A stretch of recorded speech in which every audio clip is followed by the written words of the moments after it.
하나님의 말씀은 요한복음 1장 9절에서 13절 말씀입니다. 참빛 곧 세상에 와서 각 사람에게 비추는 빛이 있었나니 그가 세상에 계셨으며 세상은 그로 말미암아 지은 바 되었을 때 세상이 그를 알지 못하였고 자기 땅에 오매 자기 백성이 영접하지 아니하였으나 영접하는 자 곧 그 이름을 믿는 자들에게는 하나님의 자녀가 되는 권세를 주셨으니 이는 혈통으로나 육정으로나 사람의 뜻으로 나지 아니하고 오직 하나님께로부터 난 자들이니라.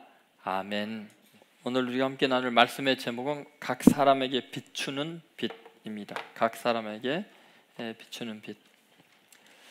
성탄절이 이렇게 기쁘고 감사한 일은 성탄은 어떤 특별한 자격이 있는 사람들에게만 혜택을 가는 그런 은혜가 아닙니다. 이 성탄은 모든 사람에게, 전 인류에게 주어지는 하나님의 놀라운 은혜의 빛이지요. 예수님은 이 땅에 참 빛으로 오셨습니다. 동방박사가 큰 별이 비추는 걸 보면서 이 땅에 찾아오는 것이 굉장히 상징적이죠.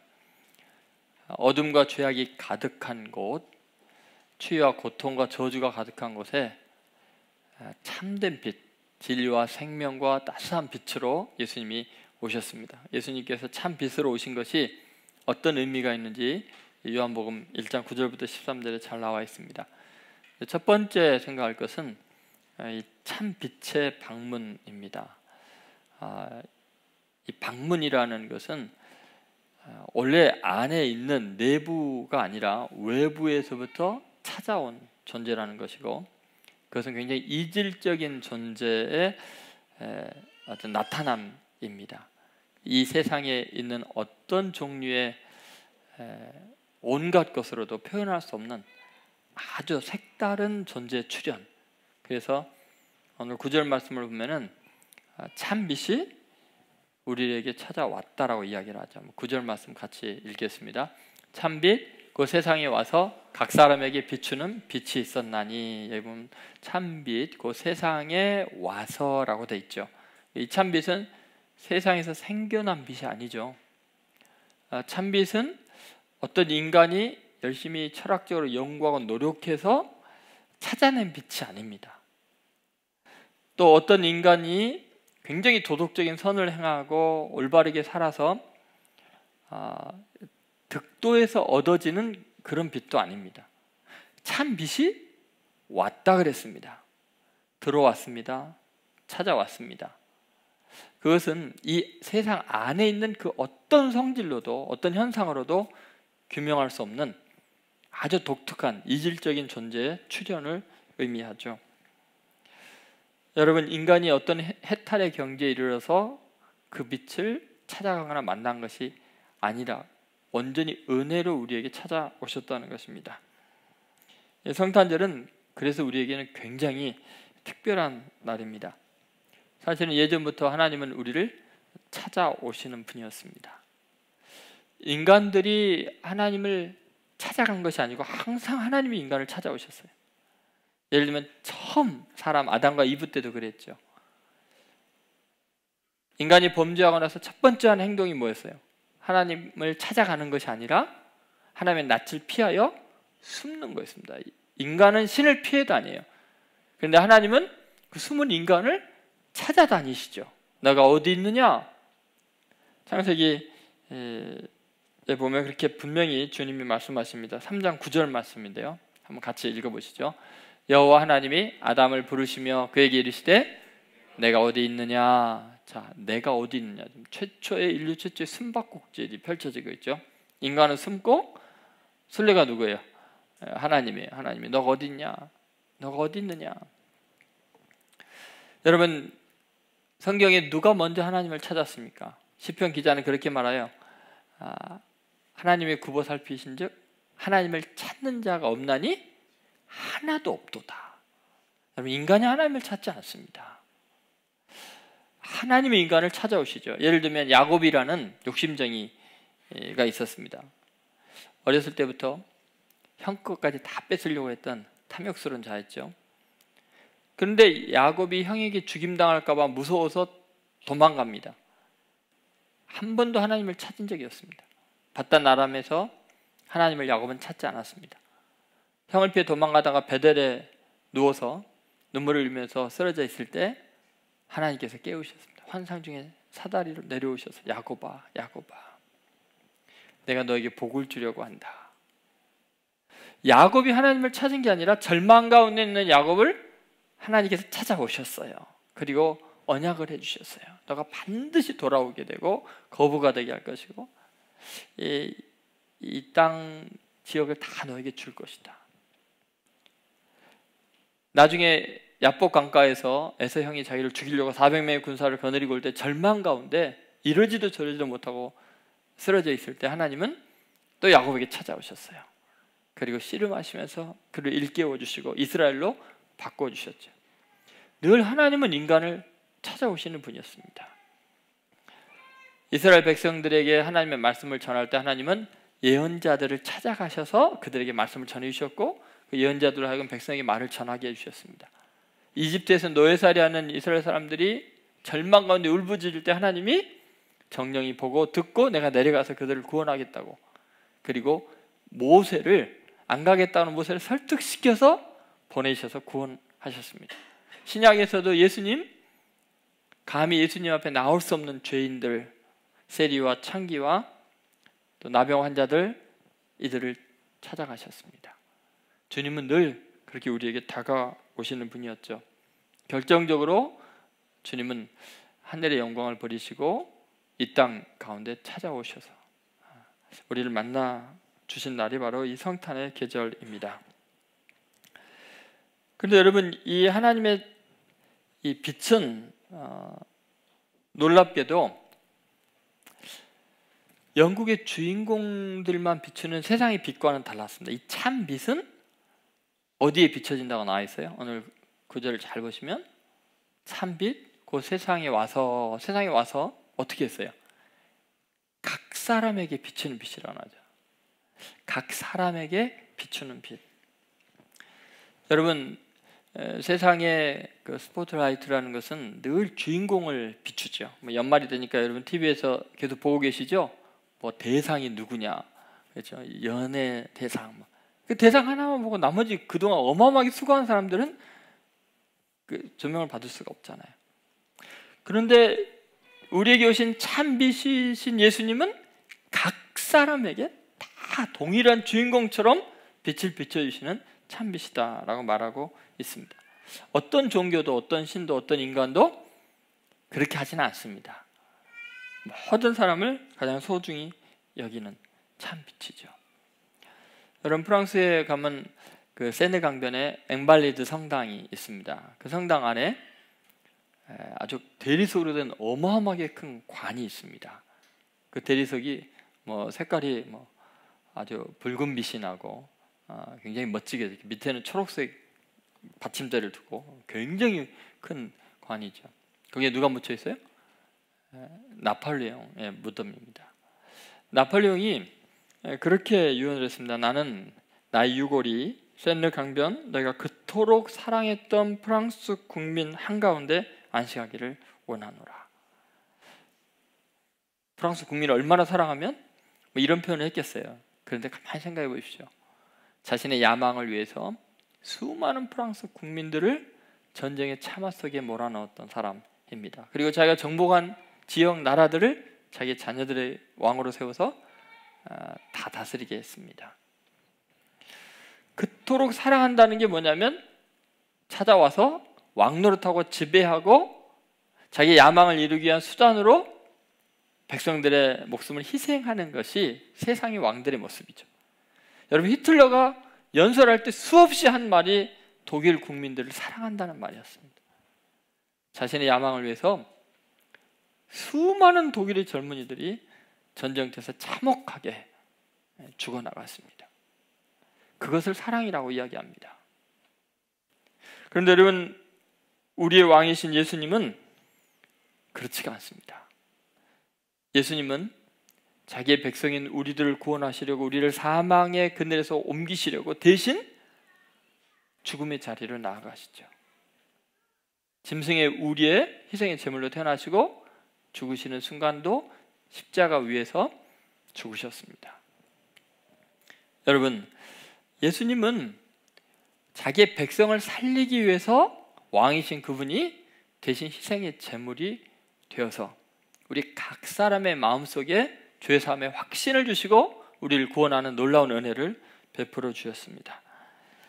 예수님의 탄생, 그것은 인류 역사에 신이 들어오는 순간이었고 이질적인 존재가 들어오는 엄청난 일이었습니다. 역사 속에 하나님의 신비가 들어오는 순간이었습니다. 그것은 개인에게도 마찬가지죠.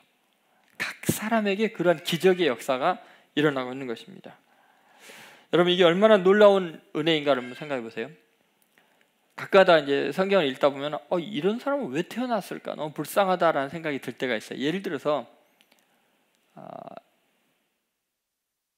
레아와 라헬을 한번 생각해 보세요. 레아는 너무 좀 이렇게 못생겨가지고 알력도 티미하다고 이렇게 나왔는데 얼마나 못생겼는지 자기 아버지가 레아를 시집 보내기 위해서 라헬 자기 둘째 딸 대신에 결혼식 그날 밤에 집어넣어줬거든요. 아침에 이제 야곱이 눈 떠서 보니까 라헬이 아니고 레아라 기겁을 했지요. 여러분, 얼마나 심각하게 생겼으면 아버지가 그런 일을 했겠어요. 어떻게든지 시집 보내려고. 근데 라헬은 너무너무 아름다운 여인이었고 레아는 그렇습니다. 여러분 생각은 어때요? 레아의 인생을 생각하면 기가 막히지 않아요? 남편에게 사랑 못 받고 그렇게 평생을 살았던 레아는 왜 이 땅에 존재하는 걸까?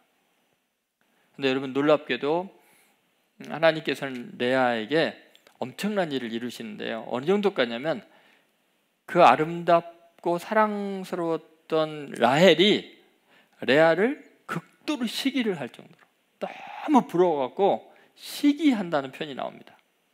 그리고는 레아가 아기를 너무 잘 낳는데 자기는 라헬은 아기를 못 낳으니까 야곱에게 가서 내게 아기 낳게 하라고. 그러니까 야곱이 그렇게 레아를 사랑하면서도 화를 내면서 내가 하나님이냐?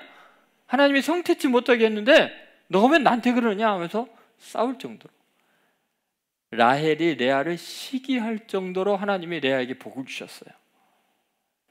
더구나 놀라운 일이 일어나는데 그 레아는 그의 후손 중에 유다를 태어나게 하고 그 유다의 후손 중에서 다윗 왕이 태어나고 다윗의 후손 중에 메시아 예수 그리스도가 탄생하게 돼요. 그러니까 레아라는 존재를 통해서 가장 버림받고 미천한 여인을 통해서 이스라엘의 가장 위대한 왕이 태어나고 인류의 구주 예수 그리스도가 그 후손으로 태어나게 되는 거예요. 라헬은 그 당시에 정말 사랑을 받았지만 아들 욕심 때문에 결국은 아기 낳다가 죽게 되죠. 그래서 아주 일찍 죽게 됩니다. 자, 여러분은 레아면 좋겠어요? 라헬이면 좋겠어요? 여러분, 누구로 태어났으면 좋겠어요? 대답하기가 곤란하죠. 자, 생각해보면 하나님은 라헬도 사랑하시고요, 레아도 사랑하신 거예요. 여러분, 각 사람에게 비추는 빛이라는 말은 하나님은 모든 한 사람 한 사람 세상에서 어떤 평가를 내놓나 상관없이 그 모든 사람에게 고결한 가치를 두셨고 하나님의 놀라운 일들을 진행하고 계시고 복을 주고 있다는 거예요. 각 사람에게 비추는 빛이라는 거죠.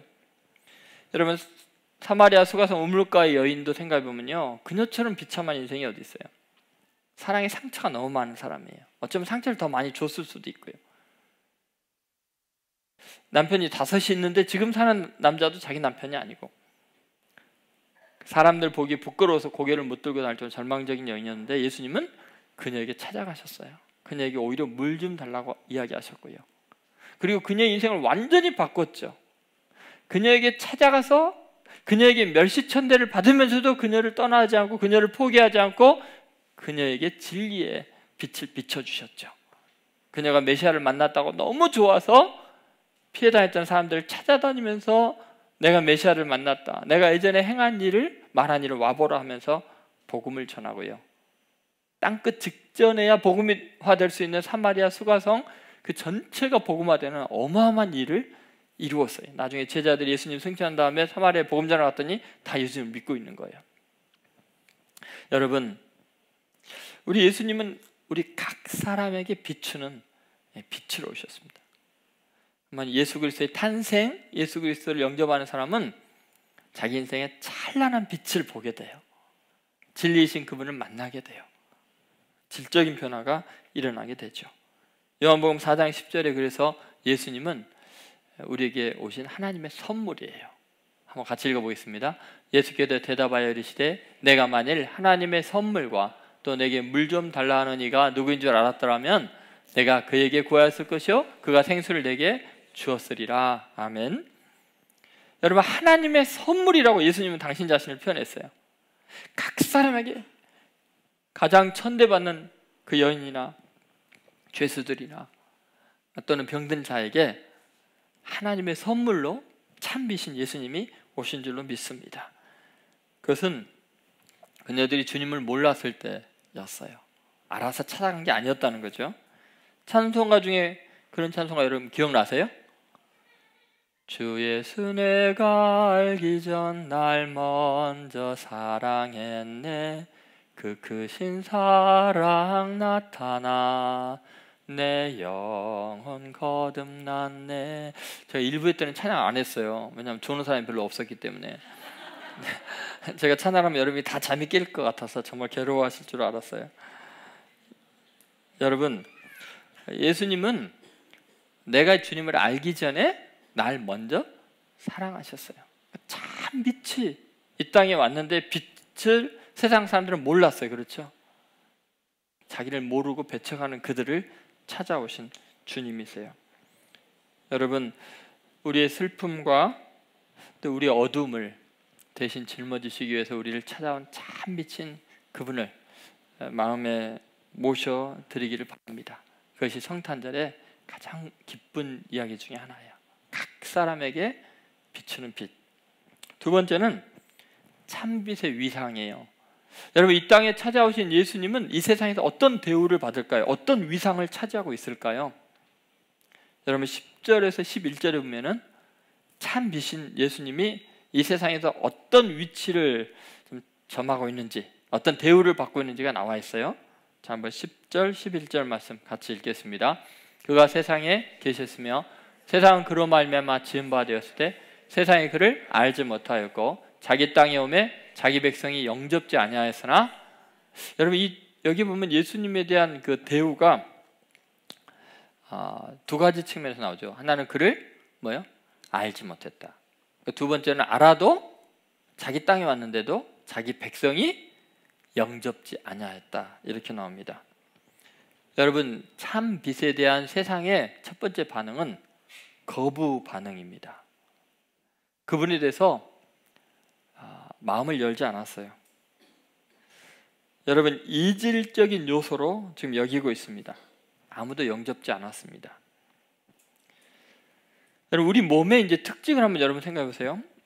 우리가 이제 어떤 아프거나 병이 날 때 그 면역 체계가 깨지면은 이제 병이 나고 그러잖아요. 그런데 우리의 면역 반응이라는 게 어때요?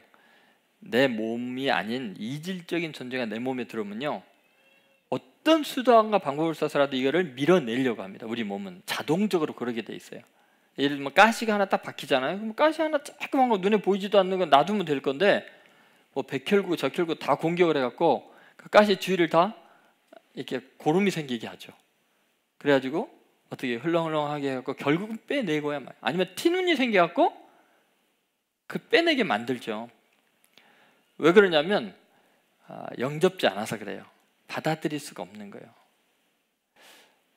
다시 말해서 나와 이질적인 어떤 것도 허용하지 않는 것이 우리 몸의 그 특성이에요. 마찬가지로 우리 인격도 인간성도 똑같습니다. 이질적인 존재에 대해서는 어마어마한 거부 반응을 일으키고 있죠. 우리 인간은 죄악에 익숙합니다. 어둠에 익숙합니다. 거짓에 익숙합니다. 그러다 보니까 참 빛이신 분이 오면은 바로 면역 반응이 일어나는 거예요. 밀어내는 거예요.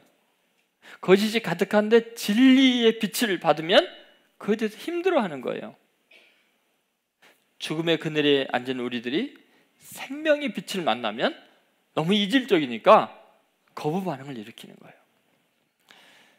여러분, 예수님은 이 세상에 찾아오셨는데 세상 사람들은 예수님을 알려고 하지도 않고 알아도 밀어냅니다. 이 세상을 창조하신 분인데도 환영을 못 받았습니다. 진정한 왕이신데도 백성들이 영접지 않았다라고 말합니다. 그것은 예수님의 문제가 아니라 너무 인간이 죄에 오랫동안 오염이 되어 있었기 때문에 그렇습니다.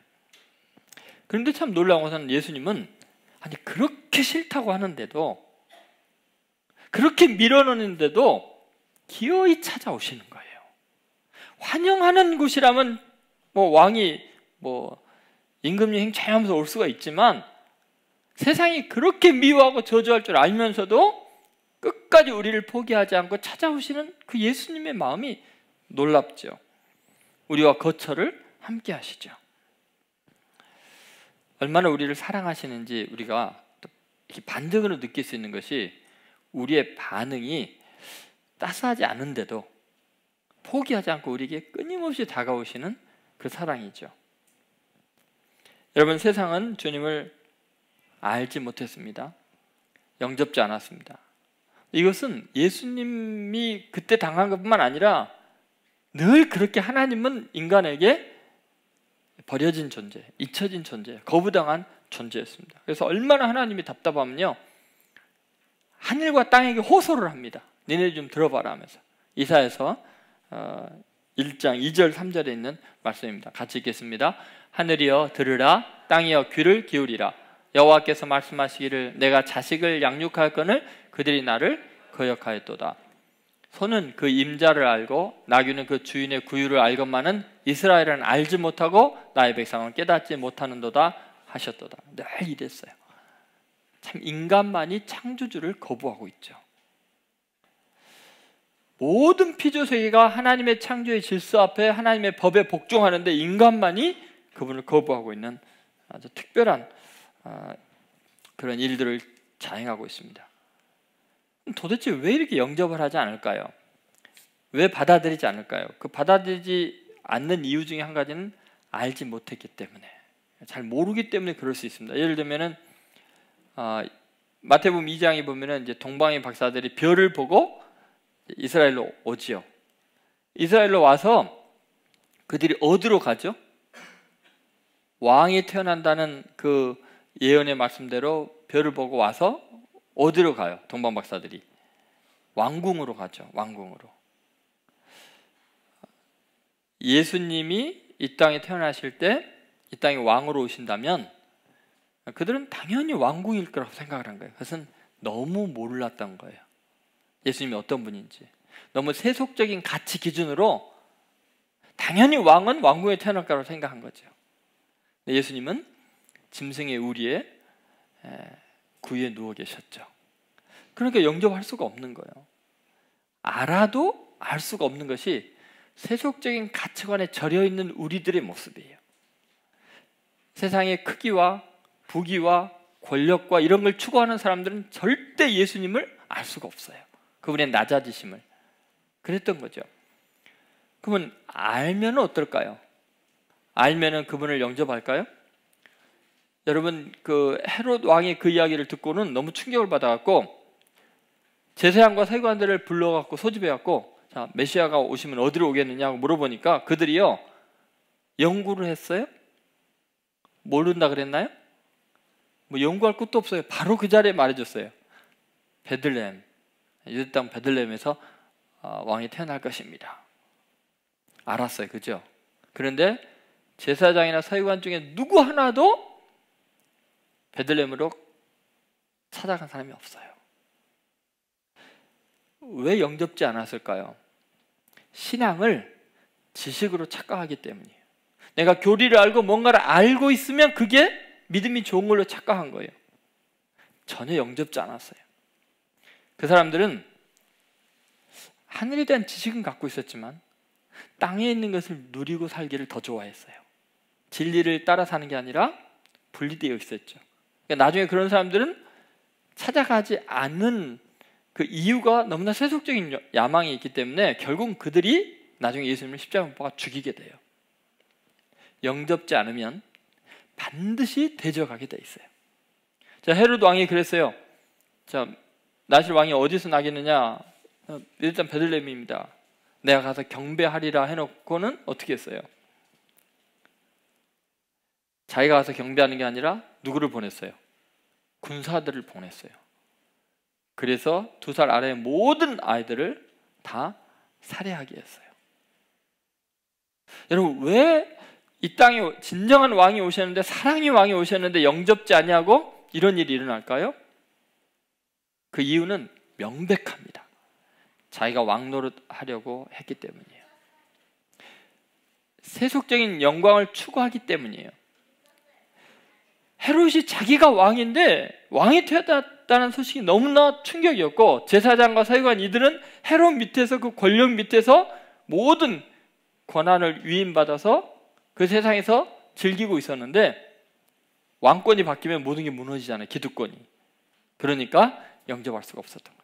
그리고 그 예수를 제거하려고 애를 쓴 거죠. 여러분, 이것은 그 당시에 그들만의 문제가 아니고 바로 저와 여러분들이 매일매일 경험하는 겁니다. 예수님을 알지 못하기 때문에 그분이 원하는 그곳으로 가는 게 아니라 세상 사람들이 즐기는 곳, 가치를 따라가고 있고요. 또 신앙의 지식은 있는데 그분을 찾아가서 진정한 의미의 경배를 드릴 수 없고요. 내가 왕노릇하고 내 인생 마음대로 하기 위해서 내 안에 떠오르는 예수님의 생각, 예수님의 말씀을 끊임없이 지워나가고 있고 제거하고 있죠. 여러분, 예수님이 이 땅에 오셔서 위상이 어떻습니까? 지금부터 2000년 전에 예수님의 위상, 자기 백성들이 알지 못했고 자기 땅에 오는데 영접지 않은 것처럼 자기 백성들이, 너무나 많은 그리스도인들이 예수님을 영접하지 않아요. 가서 경배하지 않아요. 그분의 왕권을 인정하지 않고 그냥 그분을 이용만 하고 있는 거죠. 그런데 놀라운 사실은 예수님은 그러한 거부하는 백성들을 떠나지 않으셔요. 그들 가운데로 찾아오셨죠. 그리고 그분은 죽음의 자리까지 나아가시면서도 끝까지 사랑하셨어요. 그들이 배척하고 미워하고 저주하고 십자가에 못 박아 소리 질러도 한결같이 용서하시고 사랑하셨어요. 다시 말해서 세상 사람들이 그들을 어떻게 대하느냐로 예수님은 그들을 대하시지 않았어요. 예수님은 끝까지 어둠을 찾아가셨어요. 차가운 마음을 따뜻하게 녹여주셨어요. 성탄의 계절에 우리가 이 예수님을 그대로 믿는다면, 우리가 따라가야 될 그분, 예수님의 왕권을 인정한다면 그분은 분명히 그렇게 하셨을 거예요. 여러분, 우리의 삶의 현장에서 우리를 알지 못하는 사람, 우리를 제거하려고 하는 사람들, 직장에 가도 있죠. 사회 곳곳에서 수없이 많이 있잖아요. 근데 그들을 피해가는 것이 능사가 아니라는 거예요. 그들 가운데 들어가서 끝까지 원수를 사랑하고 핍박하는 자를 위해서 기도하고 그들을 포기하지 않고 섬기는 것, 그것이 중요하죠. 선교사 스탠리 존스가 굉장히 가슴 아픈 일을 한번 당합니다. 자기가 도와주고 또 키웠던 제자들이 공개적으로 비난을 하고 대적을 하고 그런 큰 상처를 경험하게 됩니다. 너무너무나 억울하고 분하지만 이거 그대로 놔서는 안 되겠다 생각해서 자기에 대한 억울한 것을 자세하게 기록을 해서 그들이 얼마나 잘못했는지를 기록을 했습니다. 한 5분 정도 쓰는 동안에 명쾌하게 설명이 되고 분석이 되기 때문에 마음에 기대감이 생겼어요. 그런데 한 5분이 더 지나니까 자신이 없어졌어요. 다 써놓고 또 5분 정도 더 지나니까 쓸데없는 짓을 내가 하고 있지 않나 하는 생각이 들었어요. 왜냐하면 이 편지를 보내면 논쟁에서는 이기겠지만 사람을 잃어버리겠다는 생각이 드는 거예요. 자기는 지금 선교사잖아요. 선교사가 자기가 논쟁에서 이기기 위해서 지금 선교지에 온 거 아니잖아요. 내 의름을 드러내기 위해서 온 게 아니잖아요. 그 생각이 들자 기도하고서 그 편지를 다 찢어버렸어요. 그리고 그는 이렇게 말했어요. 그리스도인의 사명은 논쟁에서 이기는 것이 아니라 사람을 얻는 것이다. 한번 따라해 보세요. 그리스도인의 사명은 논쟁에서 이기는 것이 아니라 사람을 얻는 것이다.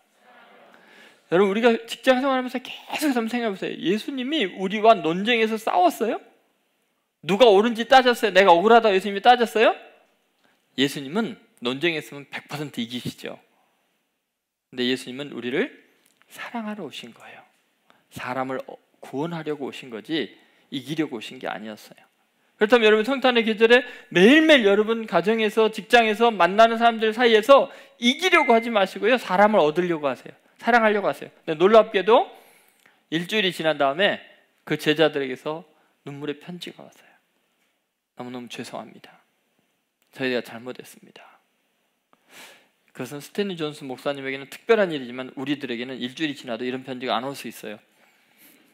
더 비방하는 이야기가 돌아올 수 있어요. 그래도 우리는 주님께 대우받은 그대로 여전히 주님이 나의 왕이라면 그렇게 순종해야 돼요.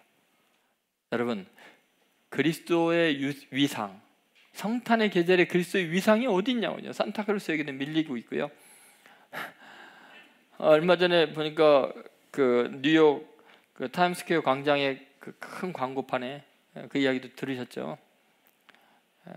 한 번 이렇게 광고를 하는데 몇백억인가, 제가 정확하게 금액을 모르겠어요. 20초인가 얼마나 되고 찾았나, 어마어마한 금액이 드는 광고판에 그 예수님을 쓴타에 비해서 비하한 그런 무신론자들이 비하하는 그런 광고를 냈다 그래요.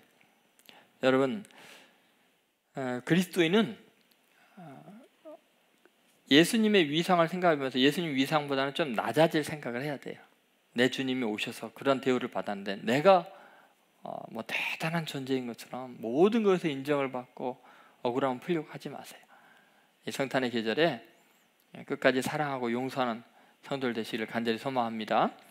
세 번째, 참빛의 목적이에요. 도대체 왜 그렇게 억울한 일을 당하시면서 대접 못 받으시면서 영접도 안 하는데 오셔서 그렇게 십자가를 지신 걸까? 그것은 12절부터 13절에 나와 있습니다. 한번 같이 읽어보도록 하겠습니다. 12절 13절입니다. 영접하는 자, 곧 그 이름을 믿는 자들에게는 하나님의 자녀가 되는 권세를 주셨으니 이는 혈통으로나 육정으로나 사람의 뜻으로는 하지 아니하고 오직 하나님께로부터 난 자들이니라. 아멘. 여러분, 참 빛의 그 놀라운 능력은 뭐냐면 질적인 변화를 일으킨다는 거죠. 우리가 그 참빛을 영접하면, 예수님을 마음에 모시면 어떤 일이 나냐면 우리가 하나님의 자녀가 되는 권세를 얻게 돼요. 여러분, 참빛이 우리에게 주는 놀라운 능력이 뭔가? 여러분, 죽어가는 그 식물이 따스한 빛을 쬐고 수분을 빨아들이면서 아름다운 꽃을 피고 열매를 맺듯이 예수님의 참빛이 내 안에 비춰지고 영접만 되면 우리 인생은 얼마든지 변화될 수 있습니다. 놀라운 일들이 일어날 수 있습니다. 예수님이 바로 그것을 위해서 오셨다고 말하고 있죠. 여러분, 예수님께서 이 땅에 오셔서 각 사람에게 이제 비칠 때 무슨 일이 일어났나 한번 잘 생각해 보세요. 참빛이 비춰질 때 무슨 일이 있었나? 여러분, 물론 예수님을 우리가 영접하게 되면 어마어마한 지적인 빛을 얻게도 됩니다. 지혜롭게 되기도 하고요. 또 굉장히 예의가 있어지기도 하고 문화가 발전되기도 하고요. 또 가난했던 지역이 부유하게 되기도 합니다. 그런데 여러분, 참 빛이 이 땅에 와서 그 모든 걸 주지만 가장 놀라운 것은 뭐냐면 우리 존재 자체가 완전히 새로워진다는 거죠. 그건 뭐냐면 하나님의 자녀가 되는 거예요. 신의 자녀가 되는 거죠. 그러면 우리는 신의 성품에 참여하게 되고 영생의 존재가 되는 어마어마한 변화를 겪게 됩니다. 참빛이 와서 하는 일이 여러분 그런 거예요. 아무리 소유가 바뀌고 지위가 바뀌어도요, 내 존재 자체가 썩을 몸을 입고 있다면 영원한 문제가 해결되지 않는 상태죠. 그런데 우리의 소유도 그대로이고 사회적인 지위도 그대로인데 우리는 하나님 자녀가 되는 권세를 얻게 되었어요. 이것은 사회적이고 법정적인 어마어마한 새로운 신분이지요. 여러분, 예수님을 영접하기만 하면 우리 인생이 완전히 달라진다는 것을 믿으셔야 돼요. 예를 들어서 정말 사람이 이렇게 변할 수 있을까? 그런 생각을 하는데, 그 유명한 찰스 콜슨을 한번 생각해 보세요. 1969년부터 1970년까지 리차드 닉슨 대통령의 고문 역할을 했던, 특별 고문 역할을 했던 사람인데 엄청나게 머리가 비상한 사람입니다. 그런데 닉슨 대통령에게 얼마나 충성을 다하는 사람인지 그 사람은 닉슨의 해결사라고 불렀어요. 그가 한 말을 보면 알 수 있어요. 뭐라 했냐면은, 만약에 닉슨을 위해서라면 나는 내 할머니도 밟고 지나갈 수 있다. 어마어마한 이야기를 했죠. 그러니 뭐 얼마나 신임을 했겠어요. 그런데 1972년에 워터게이트 사건에 이제 그 1974년에 이제 연관되면서 이 사람이 1972년에 했던 그런 여러 가지 뭐 결단 이런 것 때문에 결국은 감옥에 가게 되죠.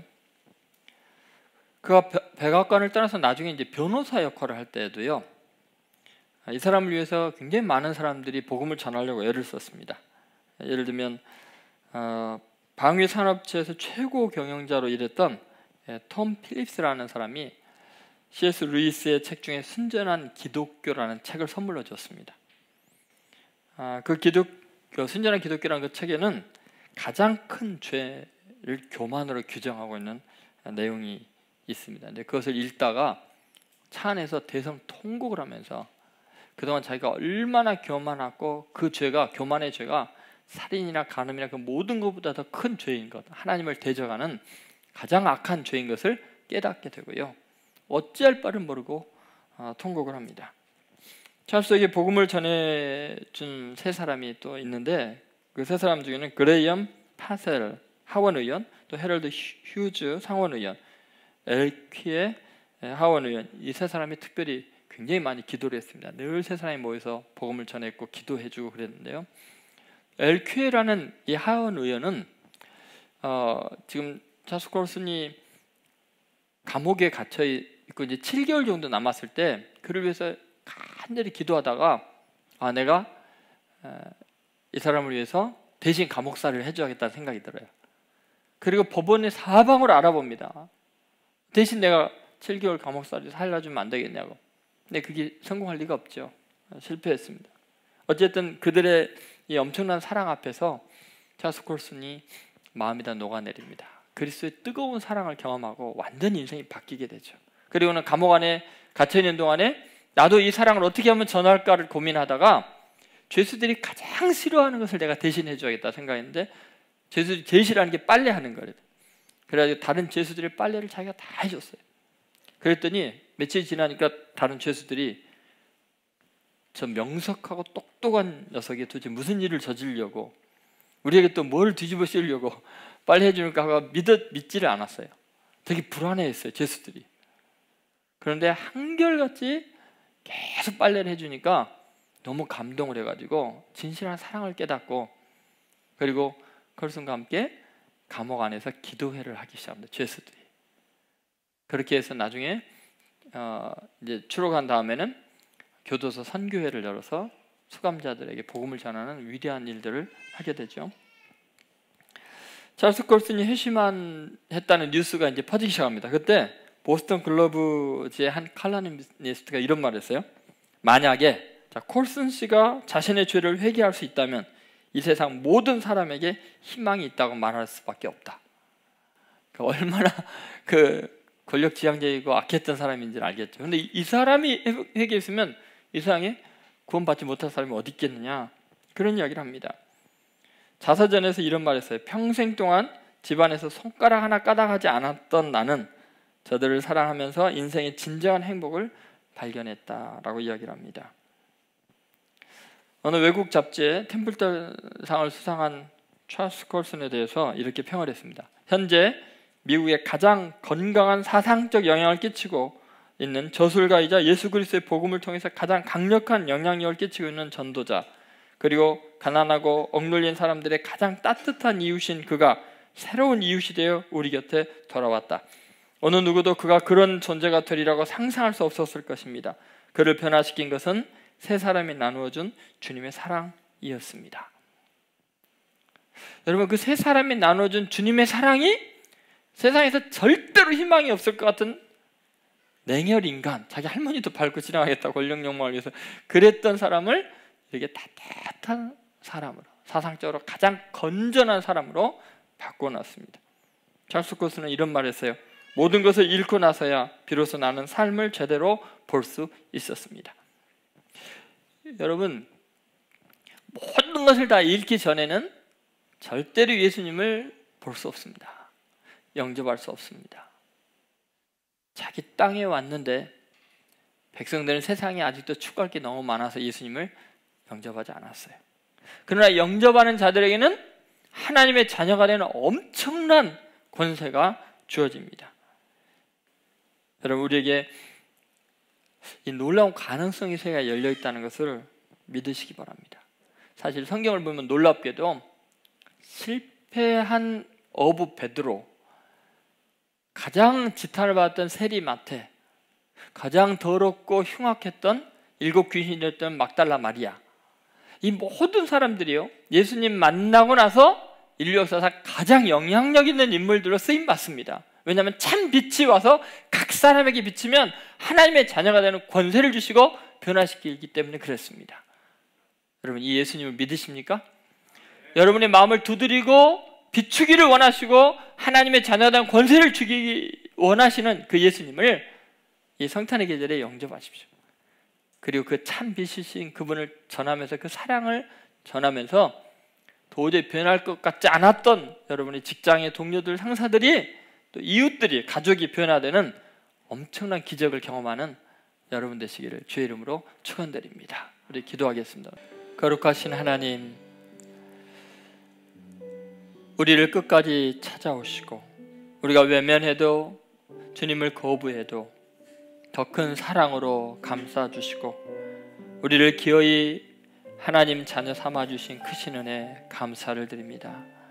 주님, 저희들의 남은 생의 순간순간이 그 사랑, 그 은혜를 증거하는 삶이 되도록 저희 가운데 성령으로 충만케 하여 주옵소서. 이 성탄의 계절에 다시 예수님이 내 삶의 한복판에 왕으로 좌정하시고 주님의 위상이 회복이 되며 수많은 사람들을 구원하는데 귀하게 쓰임받는 남은 생애가 되게 하여 주옵소서. 감사드리고 예수님의 이름으로 기도드립니다. 아멘. 지금은 우리를 위하여 희생의 제물로 오신 예수 그리스도의 은혜와 그 귀한 독생자를 희생하여 우리를 자녀 삼으신 하나님 아버지의 극진하신 사랑과 성령의 감동하심이 남은 생에 오직 주님의 영광을 드러내며 다시금 그리스도의 사랑으로 이 시대를 섬기며 하나님 자녀의 권세로 승리하겠노라고 결단하는 하나님의 아들, 딸들 머리 위에, 예수뿐인 교회와 이 민족 위에 지금으로부터 영원히 함께 하시기를 간절히 축원하옵나이다. 아멘.